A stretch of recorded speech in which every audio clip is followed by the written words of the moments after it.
Yo, yo, yo, 608 Trace, 608 motherfucking podcast. You know what time it is, about 4:20. It's about 6:08. Nah, I'm just playing. But it's about noon. And here we are, the day after uh, a wonderful show at the Majestic Theatre here in Madison, Wisconsin, Absolutely. with a fucking college campus legend himself, Asher Roth. What's up, Chase? What's up, dog? Shit was a vibe last night, It right? was, and a pleasure sharing the stage with yourself. I mean, this is the first time we've really got to sat down, For sure. but I feel like very mission aligned. Yeah, in dude. that regard. And like I said, honestly, as soon as I knew I was doing the show with you, I definitely tapped in quite a bit, and man, I was definitely impressed. I really like what I was hearing. Me and my friends around here, we like to, I hate to put labels on things, but we like to consider ourselves in the more conscious scene. Sure. The more the artistic scene. Sure. No shade at anyone in any other scene.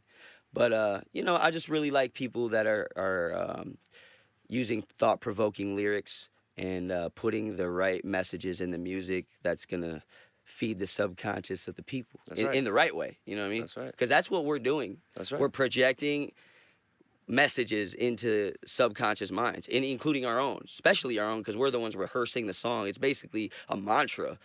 You know what I mean? Every song is a mantra. 1,000,000,000%. You know what I mean? I think that's the root of what keeps me going, and that I find the motivation to do it for, because you recognize and can appreciate the power of spoken and written word, even just in conversations, even just this. And so, Literally. we had spoken about it off camera and just behind stage about performances, and that raps can sometimes just go over people's heads. But what I'd taken from you personally was like kind of what you had mentioned is just you're thoughtful, and I think that is just a quality in people that I'm attracted to in general, are thoughtful people. And now sometimes those relationships can be very difficult, complex, hard, because you're dealing with Intellect. you're dealing with humans who care and appreciate stuff. And so, but ultimately that challenge is what helps us kind of become better. Yeah, 100. You know? Yeah, Doug. I was pretty amazed at your band. Mm-hmm. Joey on the drums, my man Marty going crazy with the horn. Mm-hmm. And I've been working with musicians, drummers, horn players for a Mm-hmm. long time, and just to see, to hear your music tapping in before the show, to see hear where you're at right now, and then see how you coming, and just also the humble vibe that you got, bro. You know what I'm saying? Sure. Like I said, a lot of people come. Not everyone you can just is as approachable as you. Right, You know what I'm right. saying? Well, that I think that has a lot to do with my upbringing, but then also, from a weed, cannabis, mushrooms, just an experience sector. When you meet yourself, you know what I'm saying?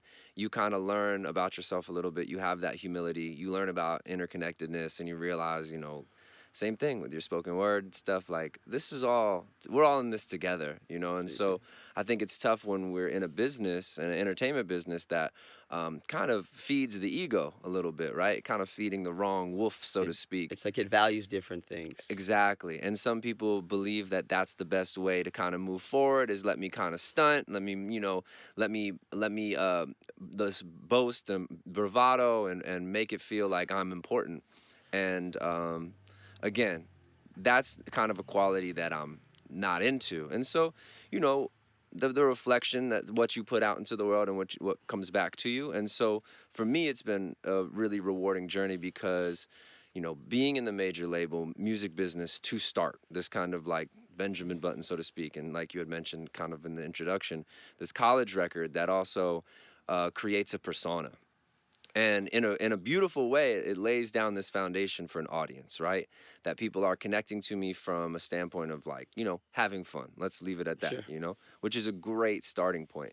But when you're dealing in kind of pop culture and entertainment, it just captures that. And now a lot of people have seen me and are believing that, or just kind of view me as a 21, 22-year-old forever, And so that's Right. been my challenge, is actually taking, and it takes years. You've talked to me about your quest, so to speak, and you've talked about your relationship with Madison, and 12 years essentially, and just from numerology standpoint, we're talking numbers that are cycles now. You know what I mean? When you're talking 4 years, when you're talking 12 years, you're talking going through cycles. And so that's around the time, same for me. And so there's a reintroduction happening for me right now. And it's been about, 12 years real time. I mean, sometimes I like to round up because there's so much work that goes in before. Yeah. But here we are now, and yeah, I just think for me, this is the humility of it, the recognizing that you're just a part of it,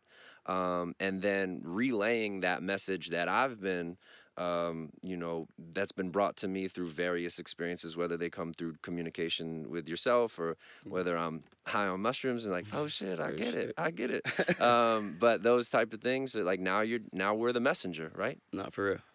And it's funny that I wanted to touch on something you said, like about the ego in the hip hop, because I mean, hip hop originally like emerged out of like the oppression and the struggle and things like that, like in the Bronx in New York City, and then it just spread all throughout the world.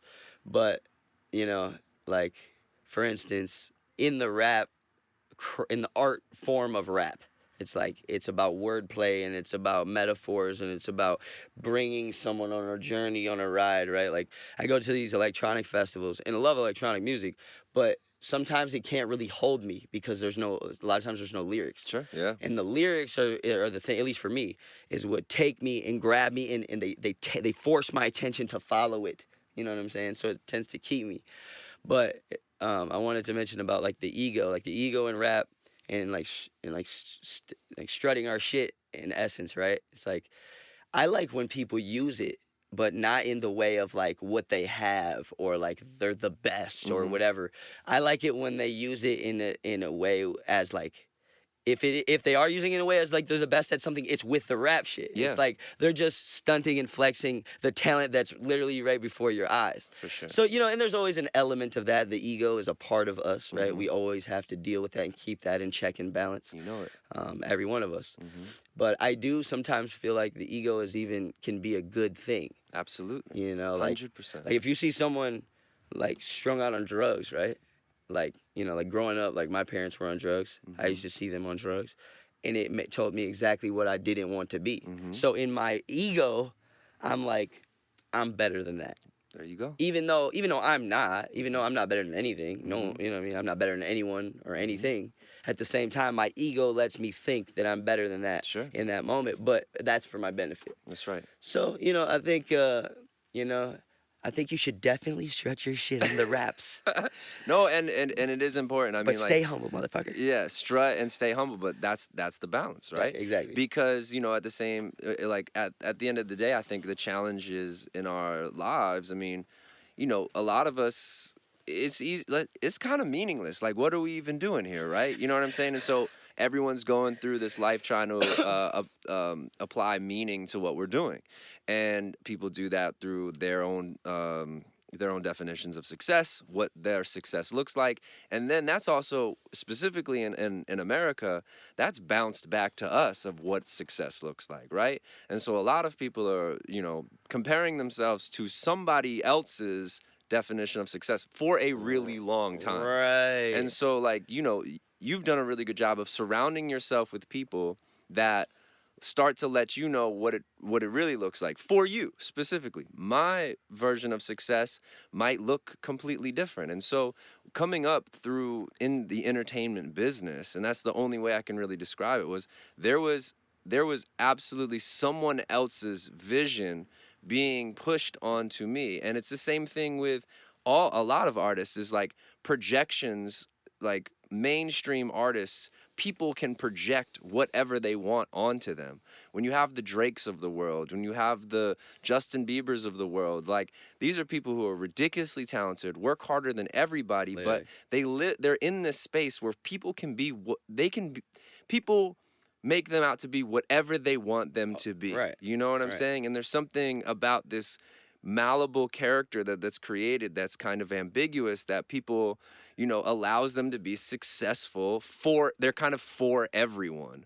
And when you realize how fucking exhausting that is, like being everything to everyone, Yeah, no shit. it's like, how can you possibly do that, right? I seen MGK was like doing an interview and he was pissed. He was talking about how he's like, I hate that this is my lane. Like he has to go out on stage and just go white boy fucking crazy every night, and be this fucking insane rocker dude. But he doesn't have to. He doesn't have to. But he has to. But someone else's agenda is being pushed on him, right? And like, I can't speak for MGK at all, but I would assume that, like, there's probably some talents in him, and that he's got obligations. I mean, when you're with a major label, I'm sure there's lots of those. You've got a responsibility, And Yeah. so for me, I spent a lot of time kind of like getting those talents out. And what I will say is now the challenges are different, right? It's not like, oh, now life is perfect. You know what I mean? Oh, now I have peace and harmony. It's like just like trying to find my own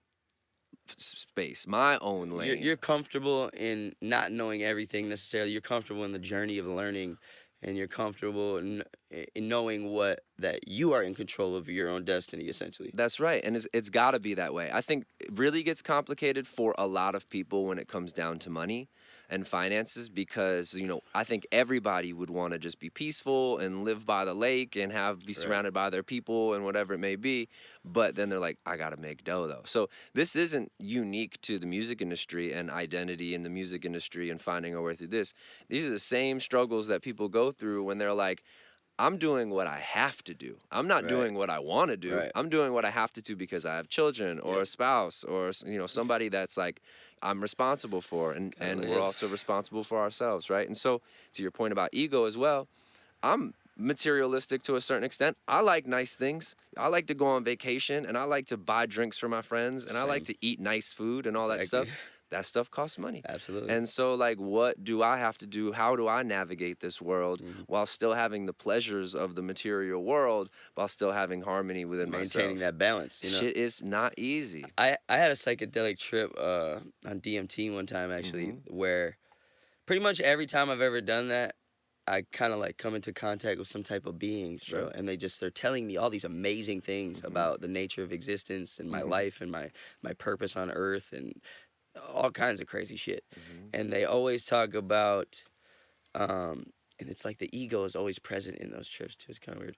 But they always talk about, oh damn, I lost my train of thought. What were you just saying? Well, I have a question for you. Sure. So you've I assume you're into mushrooms, like, and like the natural world, right? Yeah. So when some of my early trips, and I never sorted this out, but I always used to see like heavy skulls and skeletons. And so when I see some of like other people will have brands that like they'll be kind of rooted in cannabis and mushrooms, and those brands like will have like colorful skulls and stuff like that. Do you have any insight onto what like the representation of a skull might be when you're going through kind of a psychedelic trip?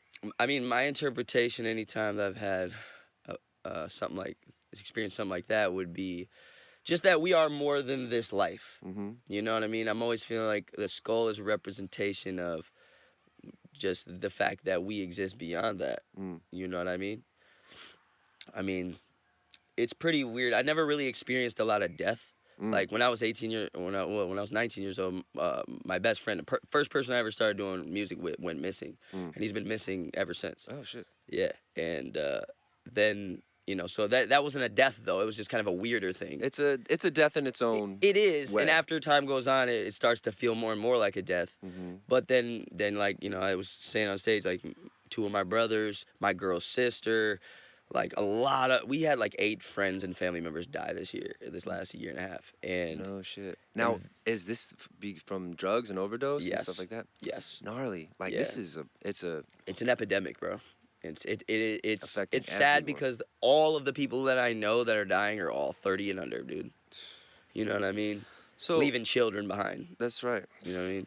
But just to finish what I was saying there, experiencing a lot of death and then using psychedelics to kind of like, on my healing journey, I've definitely experienced some of the skull shit. Yeah, it's like it kind of feels like it's an entryway in a little bit, and then you see it in like culture and customs, Spanish culture, Day of the Dead, and like kind of this celebration of, and like, I've never done DMT or anything like that, but I know that there's kind of like a geometric figure, and you're kind of starting to like. It's very similar as all psychedelics. Is it? It's just like one more step.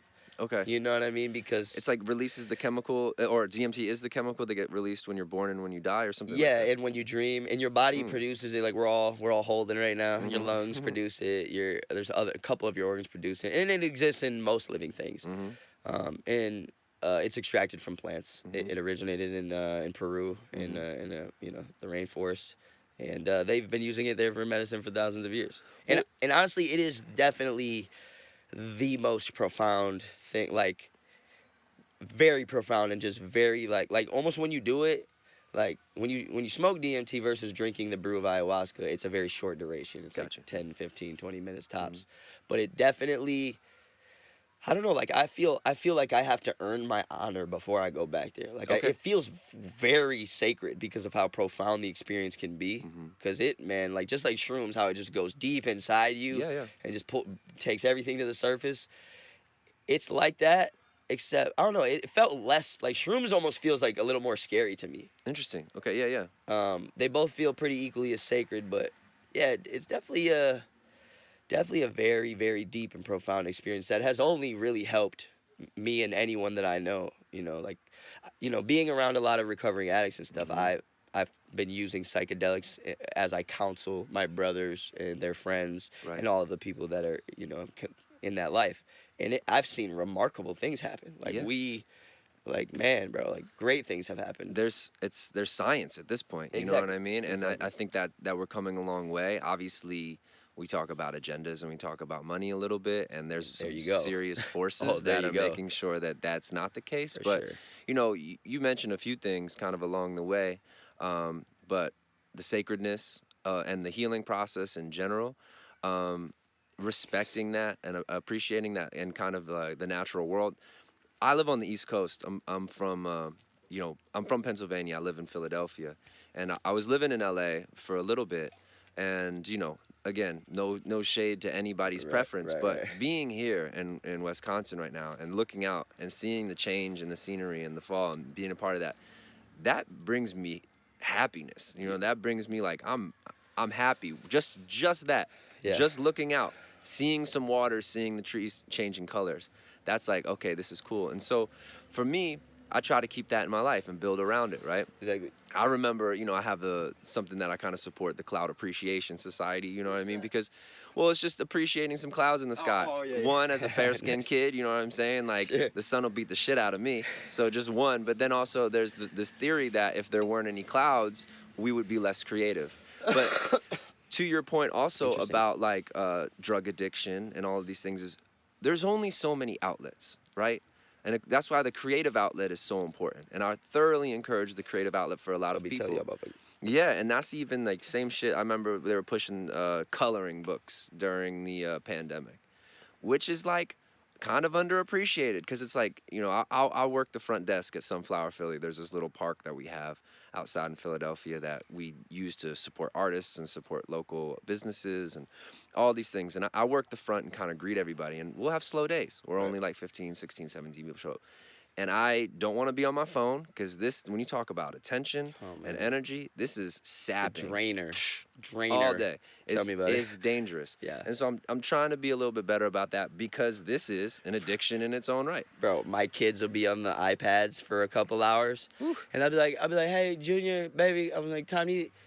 They don't say nothing. I'm like, hey, it's time to eat. I'm like, hey. They're like, what? Yeah. I'm like, geez, why are you mad? Like, a fantastic tool. A lot of stuff you can do with this. It takes the energy right out, though. And you had mentioned it during your talk about electronic music festivals and attention, and what is competing for our attention. And Joey. My buddy and I, we talk about this a lot as attention and intention. Those are the two things kind of being just kind of aware of where are you putting your attention and where are your intentions in doing this. And so, for instance, and the same thing with Bravado, most recent record that I put out, Why Is It So Gray out, Love that with record. Heather Gray, and like, you know, kind of coming back to some of the hip hop realm, because I love to go experimental, but my upbringing and my roots are rooted in lyricism and lyrics, and you know, the power of that and the importance of that. But the bravado from that standpoint was like, you know, opening up with teammates is like, yo, Ash, snap out of it. You need to stop doubting it. Puff your chest out. Be proud of it. Like, that's the ego. Like, Dude. believe in yourself. You know what I mean? That's really the ego No, for side of real. things, is like, trust yourself. I told Noah when he was talking to me about some of the things that we had mentioned resonated with him. And I was just like, just trust yourself, because there's so many things that are taking our attention all the time that are telling you, don't trust yourself. Trust this. Right. And it's like, yo, nah. Right. That's why, like, the seasons, the 4 seasons, the fall, the winter, that time, that when you can take that time to yourself, it's scary as fuck, because there's plenty of people in my life, again, from PA, we got ravaged from the opioid shit. Oh, yeah. And like, you know, terrible stories of like one of my best friend's younger sisters getting prescribed Oxycontins for a back injury at 16 for cheerleading. Ruined her life. Oh, yeah. At 16 years old, what are you doing, doc? Why are you prescribing? Well, because the people coming from these companies making the OxyContin. Yeah, they go to the doctors and they're paying the doctors and giving them incentives to prescribe shit. Bro, people were prescribing that shit for like fucking headaches. So sad. And like you know what I'm saying? So sad. And of course, a doctor with you know not necessarily a strong moral compass, fucking incentivized. But again, yeah, super incentivized, right? And so it's intense, and I just say all that because we're competing against so much, and so much is competing for our attention. And so, like, how do we be quiet and have time to ourselves without giving ourselves over to these extremely powerful forces? I mean, anybody who's competed against addiction, this is addiction in its own right, but then drug addiction as well, those are such powerful forces. Alcohol, all of those things. And think about that, right? Like the phone, like the time that you're on the phone, you're not really spending that time with yourself. You're spending that time with Facebook or Instagram or whatever. That's like and they're tracking all your activities across platforms and all this shit. And we all know how scary that's kind of starting to look. And these big companies owning all the. And you know, that's what I was telling the homie Eric that opened up for us the other night about having this email list. I was like, bro, you got to be getting people on your email list and becoming your own data company, and then marketing and sending emails to your people and staying in contact with them, and then seeing how that plays out. You know, like so many people aren't doing that email list shit, and it's like, what happens if your Instagram or your Facebook gets hacked? Then you ain't got shit. Do you know that? I think the name I might butcher it, but Jared Lanier. You actually similar vibes. He wrote the book Who Owns the Future. He's like a engineer, really brilliant person. But the book's called Who Owns the Future. That's a plug for y'all, I guess. That I'm not being paid off that, by the way. So that is just. But it talks about that, of like, you know, what we are willingly, you know, giving away and sacrificing, and how it's being used kind of against us. And that's what I was saying. Like, if you're spending time on your phone, you're not really spending time with yourself at all. So you need, you know what I mean? Like, it's just like, start here, right? Start with just doing nothing other than just breathing. And it's so hard. It's so hard, right? And I said that in one of my songs, like, you know, it's hard to still can't even meditate, because it's like there's all this stimulation. I'm thinking about all these things I gotta do, and all these emails I gotta check, and all, you know what I mean? But it's really like, and how gnarly is it that and again, no shade to this at all, but the self-help stuff is kind of tricky, because now you're selling this to people, and this has been going on for 60s, like 70s, the self-development books and all that shit. It's gnarly because, you know, people will tell somebody that they need to meditate and breathe, and we know it's true, and they hear it and they know it's true, so they're hearing it, but they don't practice it. But because they're hearing it, they're like, I'm kind of doing it because I know that's the right thing to do. I've been guilty of this. All of us. I've been guilty We're of this. all guilty of it. But I guess like what I'm getting at with a lot of this that we're talking about is cannabis, mushrooms, medicinal healing, the natural world, the natural pace of the world, yourself, your body, getting in tune with that, because I think what's happening, and somebody had mentioned, and I did not do the scientific research to back this up, but people born after 96 are actually on a different frequency. They're actually vibrating at a higher frequency. And so there's kind of this separation that these kids, what they're dealing with are much higher vibrations than some cats that I'm born in the 80s. So it's like, I sometimes feel like I need to compete with those vibrations and need to remind myself, come down. I've been learning from an argument standpoint. When I get angry with somebody, a lot of the time when we start fighting, we end up meeting up here. And so what I've learned as through just observing my behavior is when someone starts getting up here with me, I have to go down. And I do it with Ron. Ron and I meet it that way because Ron, when he gets upset about something, immediately will go up, right? And so, but if I meet Ron up here, nothing gets communicated at all. And so I have to meet Ron down here, and we come back down and bring the situation down. But that's not natural. Your natural inclination is to be like, what? You know what I mean? And meet somebody That's else. the exact way it is with me and my girl. Like, I've noticed and I literally didn't notice it until you just said it. Yeah. But like, when I'm up here with her, the only way to move forward in a good way is I have to bring my soft side back out and be like, baby, I'm sorry. Like, so, let's just go upstairs. Yo, and I've learned this about myself by just trying to observe, right? And like, so there's that moment in life that you had mentioned with your parents. And one could classify that as judgment, like you had mentioned. But maybe that's just an observation, right? Yeah. And how do we defer? Like, look, I'm not being judgmental. Right. I'm making an observation that that's not for me, you know? So, I don't know. All of those things, I think really what I just would like to communicate to our audiences is getting back in touch with the natural world. Because this right here and the frequencies in which the future is vibrating at, we are losing touch with what I feel like is the pace of the natural world. And it's the most important thing. Absolutely. Without the world, what are we...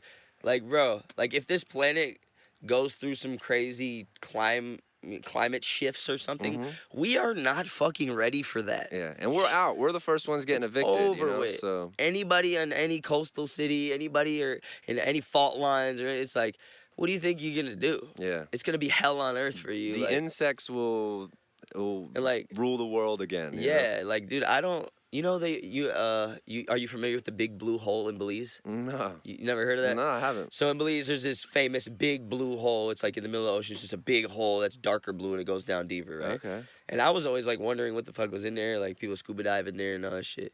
Motherfuckers would go down to the bottom of that. You know, they find a bunch of fucking plastic bottles and shit. Right, exactly. Like, bro, this shit is in all corners of the fucking oceans of the world. Yeah. You know, I just get nervous that it's too late. That's the only thing. You know what? I get a little nervous as like we're kind of too far gone.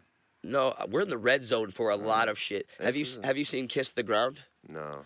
It's a documentary. You should check that out. That sounds up my alley. It's literally about how the way that we do industrial agriculture is actually the main thing that's fucking up global warming. Yeah. Because it's the tilling of millions of acres that digs up the ground and the fungal networks, microbial systems. They all get uprooted and fucked up. It releases carbon into the air, and then the carbon heats up the fucking atmosphere. That's the greenhouse effect. Yeah. However, they have solutions that if we go back to the way that nature originally evolved with cows and chickens and then graze and move, but shepherds. Can we? Are there too many damn people type thing? I mean, no. The fact that we have this many people, we could do it very easily. The thing that bothers me... getting that many people in tune on the same accord. And we know this now. We know, we have the science. We have the documentaries and the books and all of this information that shows, y'all, here's what's going on. And we've known this for 50 years. Like, when we talk about what the movements that were happening in the 60s and 70s, it's so interesting to see that be a big theme right now. It's like, wait a minute, we were supposed to have accomplished this and be done with this 50 years ago. We didn't do anything. No progress was made. And that to me is the only thing that's kind of disheartening. And so I can't, when you see that these experiences are kind of happening again and again and again, you're kind of just like, you can't get on a soapbox and be like, this is the way forward. You just gotta be like, damn, we have all the information. There's very strong systems in place that I'm of the belief, almost not to be that person, but everybody over 80, you know what I mean? You might need to go. Like, I hate to say this, but I really feel like it might take a really bad disaster. I mean, we just had one, that was gnarly. Yeah, and don't get me wrong, like, these disasters, they do actually help us a lot, and they do bring us closer together every single time. That's right. How many, you're from a smaller spot, right? Like outside of Philly and shit. Morrisville, Pennsylvania. Right, so, so I just remember growing up, you were born in 89? 85. Oh, you're 8. Oh, shit. Yeah, OG. Looking good, my guy. Thank you. I drink water. You know? Yeah. So I was born in '92, Mhm. and I just remember growing up. There was a lot of gang activity, just a lot of more criminal activity because everyone was outside before social media and phones and all that shit. But the weed just smacked me. I forgot what I was going with. What were you just talking about? Morrisville, Pennsylvania. Oh yeah, being in a smaller area, right? And a Yeah. tragedy happens, and There you then go, tragedies. everyone just comes together, bro. Like, Yeah, but we like- shouldn't have to have that. Is all I'm saying. For Like, sure. you know what I mean? Like, why do we keep having to But have deaths to bring us together? Why do me and you keep making the same mistakes before we Uh, fucking learn from the shit? I know. It's just that's the only thing. Like It's the nature of humans. I partly feel like I've gotten to a place in my life where I'm actually cynical. And I've always been optimistic and positive, like, we gonna get this. And thankfully, I have Joey in my life again. You know, Joey's He's just an like, optimist. so, the best. My man, hey. Yeah. And it's just like, yo, it's gonna be good. We're gonna be good. And like, those are reminders. It's funny because my whole life, all up into my 30s, I was that person. Don't worry, we got this. Don't worry about it. Blah, blah. Right. And now I'm getting to a point, get on that other side of 35, and you're just like, oh no, we might all be doomed. This might be a wrap. You know what I mean? So I still got some youth in my life. Joey's like, no, it's good. We're gonna get through this. But yeah, I just, it's for me. I just, you can't lose your sense of humor about all of this. You know what I mean? You can't lose how ridiculous this all is and what we're doing. Obviously, what's a real drag is, the greed element, all of this. Like, how much do people really need? You don't even need all this shit. You don't even need these We homes. redistribute 1% of the wealth of the 1%, motherfucker. That's the only thing that's so out of pocket. Yeah. It's just like, how much do you really need? I feel like capitalism should like reach a limit and then have to kind of like go back to baseline and build back up again. It's so tricky, right? And like, I'm all for, competition, breeding innovation, and all that jazz. That's why capitalism is awesome, and that's why I America's can dig great. it. And like, we've had some fucking fantastic ideas, and like, the But why advances in technology are incredible. Why can't we be like a mixture of capitalism and communism? Like, we don't have to be any, like, we could just take elements of the different types of societal structures and incorporate them into capitalism. I do think that we have information. I just think that we're deeply entrenched. I'm not really That's what you've been saying. Yeah, I'm not really super suited to speak on politics. I think sometimes I want to be, but like then I realize that I'm so out of my jurisdiction. But like, I do believe in social programs, and I do believe that like there's so much money out there. If you funnel it, like, it'd be surprised if people showed the math of like how you could help a lot of people with just a very little amount. Because a lot of us, like ourselves, we don't need that much, like, to take care of ourselves and to take care of our people. We don't need that much, so there are people out there that their upbringings have brought them kind of different. I know people who have kind of what I would describe as sick and be right. I'd mentioned that line, some people who the loneliest, they happen to be only rich. And because, in that quest for status, power, influence, You lose a lot of shit. Or you can't- sacrifice a lot and you of can shit. definitely go down some other roads. And you can definitely, like, even me, right? Like, I'm not broke. I'm chilling. Yeah. I'm living my dream. Yeah, like, it is. You know what I'm saying? And a lot of people, they just feel like oh, like Trace is good. Like, he's got it. Like, he's straight.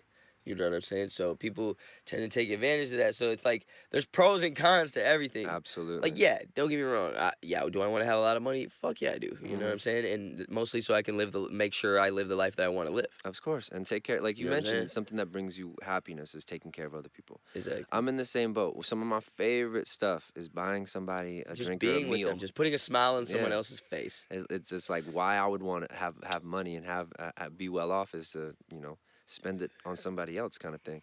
I laugh because, on the flight here, I'm reading this fucking magazine, and in the magazine is this, like, they're promoting this Italian fitness, like this beautiful fitness thing in Italy that's like for 25 people. It's for rich folks to be like, I'm lost. I'm so fucking rich.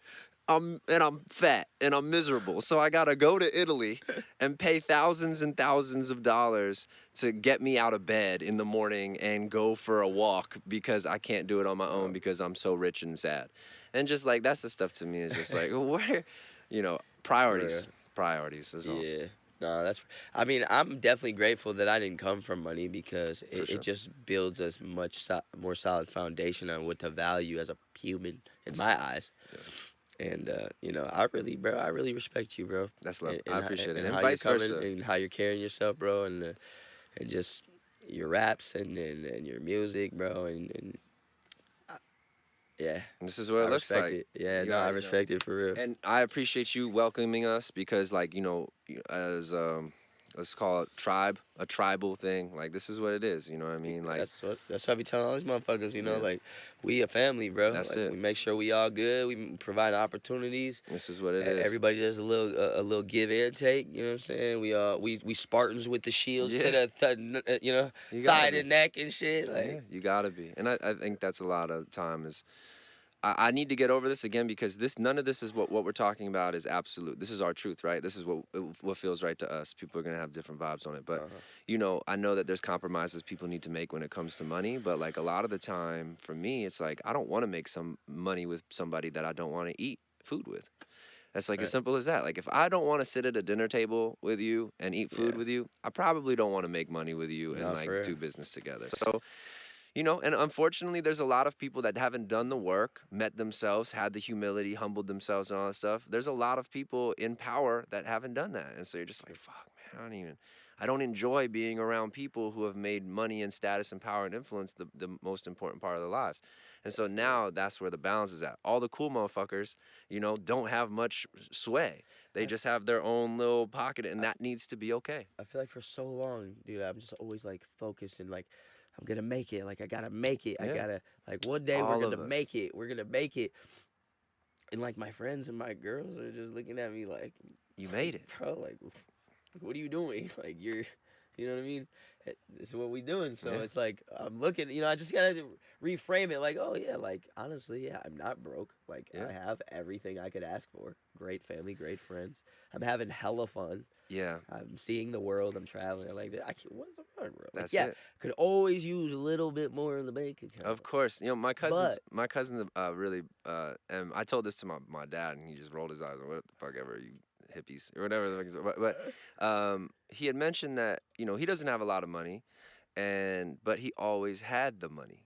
When it came down to a situation like so, if you didn't have a bank account, right, and you couldn't look at that high score every day or whatever your Right. score was, the money was always there. And so like there's something when he said that to me, it doesn't sound so profound when I'm saying relaying it, but there was something when he said that to me was like kind of don't worry about the money. Right. The money will always be there. It will always come and you go. you might hang out at zero. You might not have savings or whatever it may be. But when you need the money to pay rent or to get through a disaster It's or whatever, weird how that happens. it always right? shows It up does. somehow. So just don't take somebody's money that you don't. You know what I mean? That's the only thing. Be careful where you're getting your money from. So Definitely. All money ain't good. You can have it. as real as is. Yeah. So I just want to ask you a few questions because this conversation has just been so full of substance and shit. But on the music side, so are you still with a major? No, I left a major. I mean, honestly, I put out "Asleep in the Bread Aisle" in 2009, and that was it. Nice. I realized that pretty early on because we were making like essentially, you know, "I Love College" was a party anthem, right? And you see it in movies and all these things that like party is a brand, so to speak. And I actually watched recently a documentary on National Lampoon. And so what they started as is like kind of this magazine, and you know it turned into the National Lampoon, the Chevy Chase, and the Vacation, and then Caddyshack, and all this stuff, and most specifically Animal House. And so Animal House became like you know this like kind of similar I Love College, like it was a genre that then spawned all of these other genres, like the movies Old School, and like Right. you know this whole Right. Harold and Kumar Goes to White Castle, and all this stuff that's kind of like bridged off of that. Right. And so what I noticed pretty early on was that it wasn't about me first and foremost, which is fine, but it wasn't about like the ideas and the thoughts and like you know Olive College was so honest. You know what I mean? That wasn't a you need to write a song about like that was a journal entry because we were living in Atlanta. We were gonna go to Mardi Gras. We couldn't go to Mardi Gras, and I'd moved to Atlanta from Westchester, and I missed Westchester. And so write a song about that. It happens, and then I hated it. I remember Cannon coming over, Scrappy, who used to do audio engineering for T-Pain, and like was instrumental in teaching me about arrangement. And you know, people coming over and be like, "You're out of here, dude. Like this is out." I'm like, "What are you talking about? This song is terrible." You know what I mean? Like because it was just we used to hang out at what we called the greenhouse down in the basement in Atlanta, and that's where the Greenhouse Effect Volume 1 came from, of just like these journal entries, and Olive College was one of them. And when that happened, and like it almost felt accidental in a way, and all of that, what I realized really currently, really early on, was that when I was on tour, and we went on tour with Kid Cudi and did the Great Hangover and the Blink-182 reunion tour, and had all these fantastic experiences, but I also didn't want to fuck it up. And so I was very professional in how I was going about it. So I didn't have that much fun, what I would say. So I was there, I was present, and it was what it was, but I wasn't like, this is so much fun, that my life is amazing. I didn't want to fuck it up, but I learned pretty quickly that they just, and I hate to say the word they, but the emphasis was on keeping people partying. Meanwhile, I'm getting a little bit older. You know, now I'm 24, now I'm 25, now I'm 26. My priorities are changing, and so like my ideas, the stuff that I want to communicate was changing, and that just wasn't on the menu, right? And so, you if anybody's familiar with my journey, really the first thing that I did after getting off that Blink-182 tour was I moved to New York. I met a girl and I moved to New York City, and I was living there, and I realized that like the record label support was no longer there. You know, after the Olive College stuff, like I could get into the nitty-gritty of it, but like we got, you know, for the most part robbed blind, you know, because it's so early. It's a tale as old as time, and it is what it is. And so I feel like I learned a lot from that process. But the next record that I put out was actually a mixtape called Seared Foie Gras with Quince and Cranberry.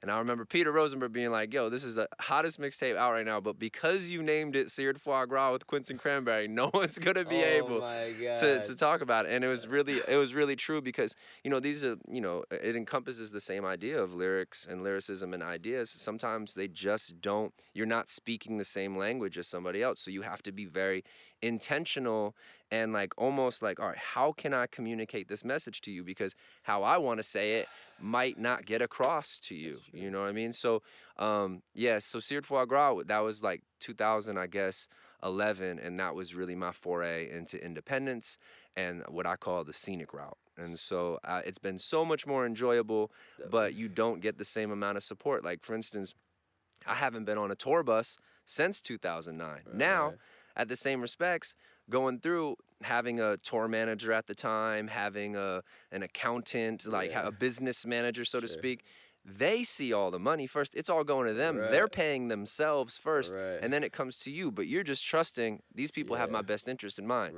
Guess what? They don't. You know what I mean? And that's what I was always telling my guys and shit, like, from the gate, like, I'm a product of my environment. When I was making music in 2010 and 2011 and just starting off, like, nobody had recorded music, bro.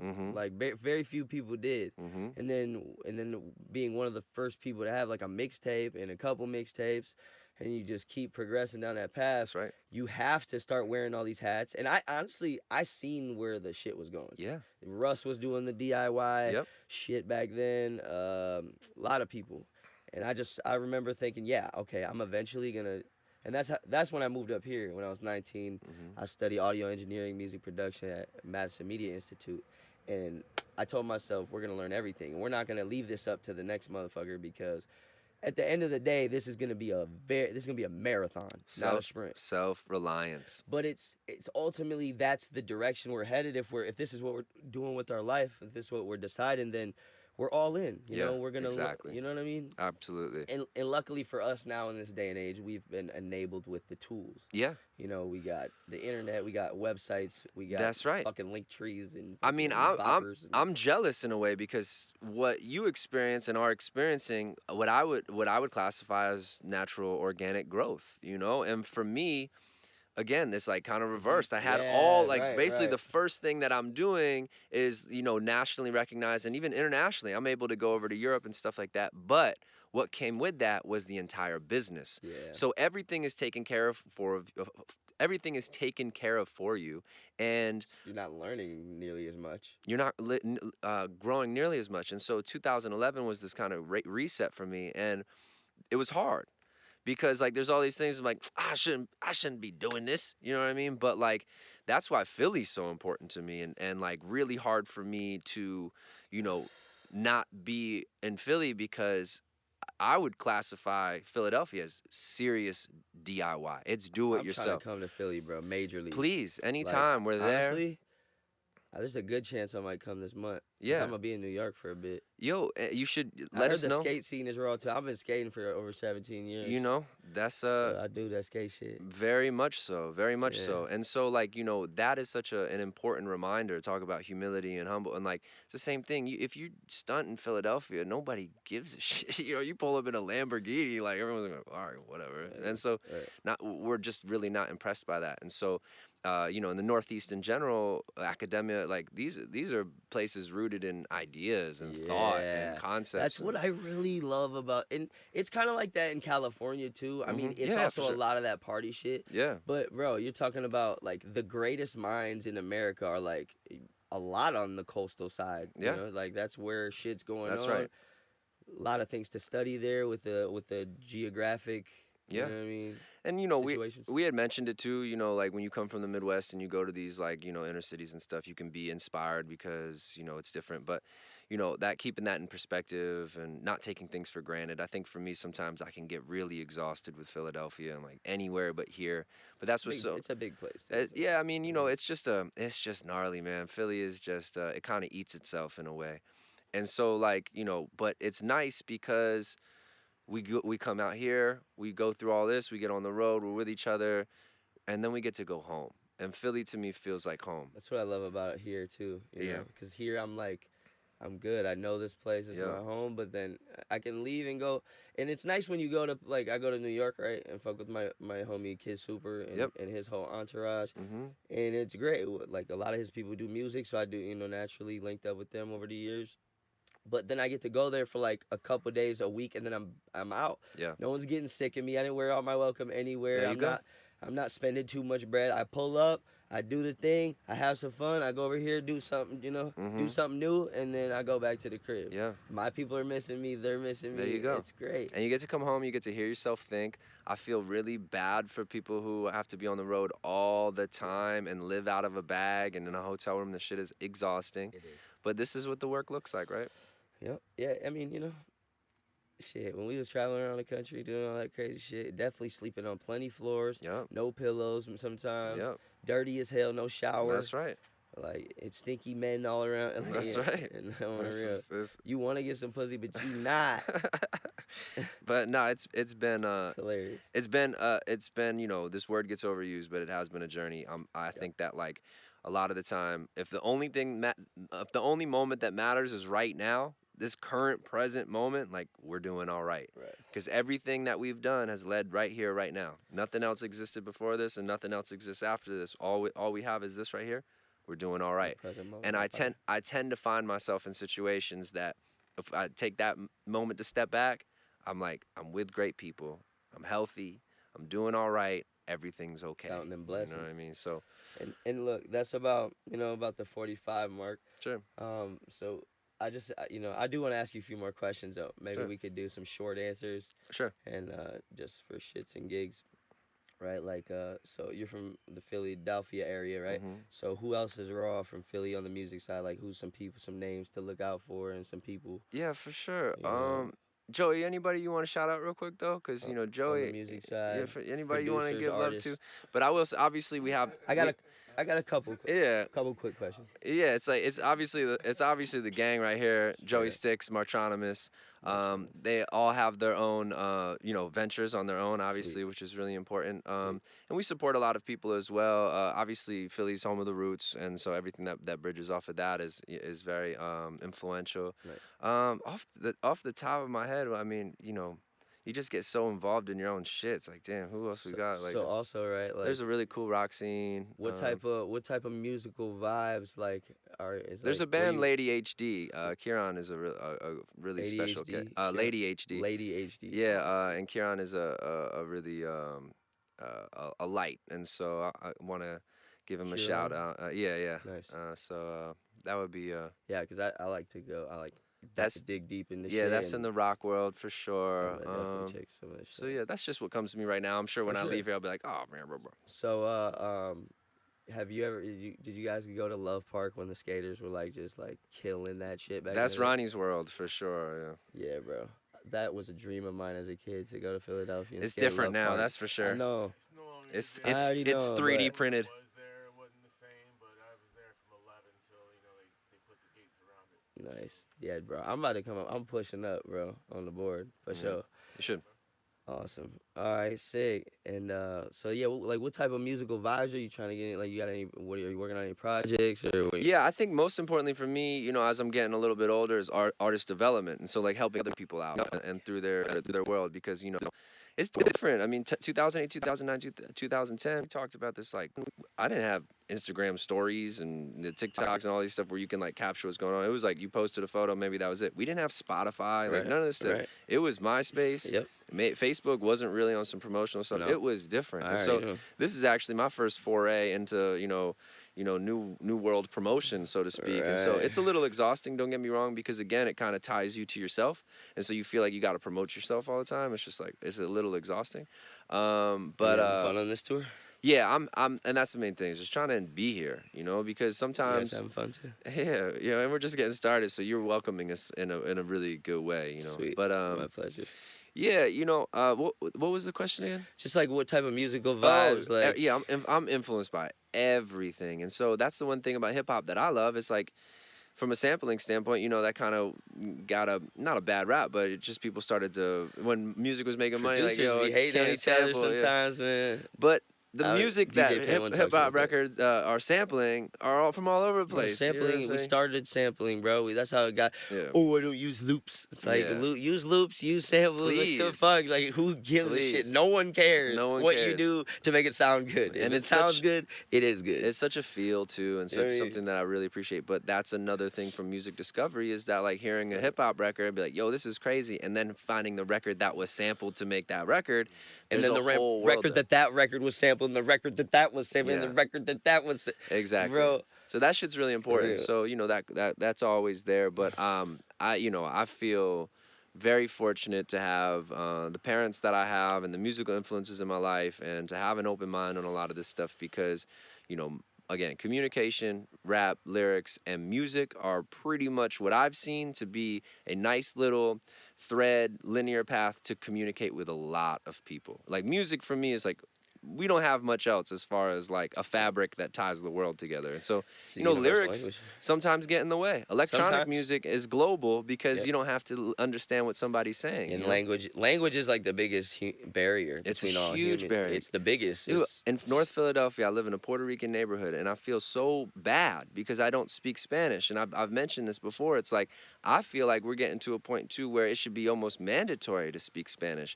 Now there'll be some people around the country that's like, "Don't you dare!" You know what I mean? You're in America, speak English. man. But I feel like it's gotten to the point now. Don't you dare learn more things. You know what to I'm saying? connect with more people. Exactly, but that's the thing. Is like- sometimes in my neighborhood, I'm so so unfortunate that the only thing disconnecting us from me meeting a new person is that I can't speak their language. It's No, for real. sad, yeah. But I say this right, like there's all kinds of things that bring people together. Different types of festivals for different types of things. But it is truly the music that brings all people that do all things together. And when they say it's the universal language, it's because me, you, and a Chinaman, and a European man, and an Australian, we can all come together. We don't have to say a single word to one another to play music with one another. That's right. You know what I'm saying? Yeah. And that I think at a core level is just the fact that we are music. We are vibrations as well. We're a collective of vibrations.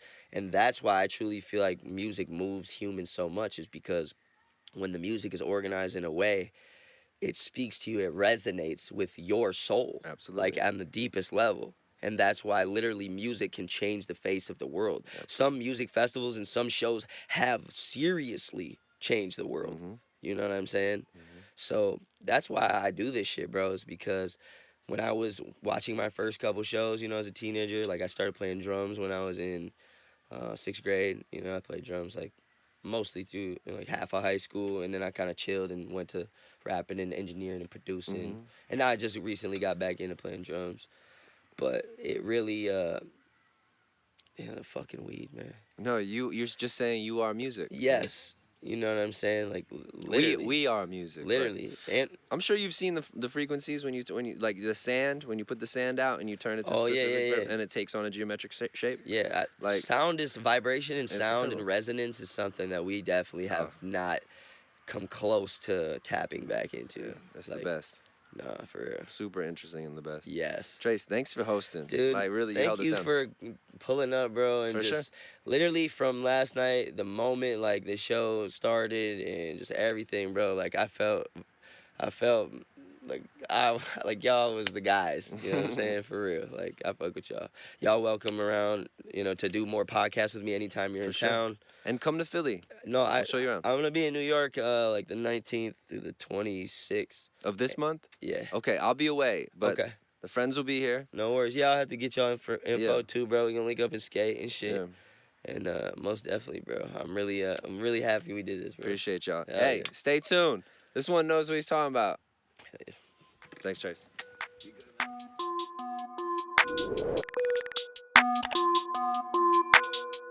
You a legend and you know it, boy. You got the game in your hands.